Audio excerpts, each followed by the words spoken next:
Bollywood ಖ್ಯಾತ ನಟ ಗುಂಡು ಅವರು ಸಾವನ್ನಪ್ಪಿದ್ದಾರೆ. ಆದರೆ ಏನು ಸುದ್ದಿ ಸಂಪೂರ್ಣ ಮಾಹಿತಿ ನಾನು ನಿಮಗೆ ಕೊಡ್ತೀನಿ. ಅದಕ್ಕೂ ಮುನ್ನ ಚಾನಲ್ ಸಬ್ಸ್ಕ್ರೈಬ್ ಮಾಡಿ. ಹೌದು, ನಟ ಗೋವಿಂದ್ ಅವರು ಧೂಮ್ 1, ಧೂಮ್ 2 ಅಲ್ಲಿ ನಾಯಕನಾಗಿ ಕೂಡ ಗುರುಸ್ಕೊಂಡಿದ್ರು ಅಂತ ಹೇಳ್ಬೋದು. ನಟ ಶಾರುಖ್ ಖಾನ್ ಅವರ ಜೊತೆ ಕಾಣಿಸ್ಕೊಂಡಂತೆ ಇವರು ಅಭಿಷೇಕ್ ಬಚ್ಚನ್ ಅವರ ಜೊತೆ ಪೊಲೀಸ್ ಅಧಿಕಾರಿಯ ಪಾತ್ರದಲ್ಲಿ ಗುರುಸ್ಕೊಂಡಿದ್ದರು. ಇವರು ಬ್ರಹ್ಮ ಎಂಬ ಸಿನಿಮಾದ ಮೂಲಕ ಹಿಂದಿ ಬಾಲಿವುಡ್ ಚಿತ್ರರಂಗಕ್ಕೆ ಬಂದಂಥ ಇವರು ದೊಡ್ಡ ದೊಡ್ಡ ರಿಯಾಲಿಟಿ ಶೋಗಳಲ್ಲಿ ಜಡ್ಜಾಗಿ ಕೂಡ ಕಾಣಿಸಿಕೊಂಡಿದ್ದಾರೆ ಗೋವಿಂದ್ ಅವರು.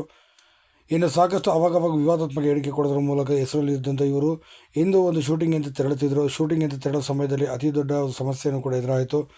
ಗನ್ ತೆಗೆದು ಬೆನ್ನಿಂಭಾಗ ಇಟ್ಕೊಳ್ಳೋ ಸಮಯದಲ್ಲಿ ಗನ್ನು ಕೆಳಗೆ ಬಿದ್ದಿದೆ ಅಂತ ಹೇಳಲಾಗುತ್ತೆ. ಬಿದ್ದಂಥ ಪರಿಣಾಮವಾಗಿ ಗನ್ನಲ್ಲಿದ್ದಂಥ ಬುಲೆಟು 2 ಬಾರಿ ಫೈರ್ ಆಗಿದೆ ಅಂತ ಹೇಳಲಾಗುತ್ತೆ. ಆದರೆ ಒಮ್ಮೆ ಬಿದ್ದಂಥ ಗನ್ನು ಅದು ಹೇಗೆ 2 ಬಾರಿ ಫೈರ್ ಆಯಿತು ಎಂಬ ಪೊಲೀಸರಿಗೆ ತನಿಖೆಯನ್ನು ಕೂಡ ಮಾಡ್ತಿದ್ದಾರೆ. ಸದ್ಯ ಎರಡು ಗುಂಡುಗಳು ತೊಡೆಯ ಮತ್ತು ಮೊಣಕಾಲು ಭಾಗಕ್ಕೆ ಹೊಕ್ಕಿದೆ.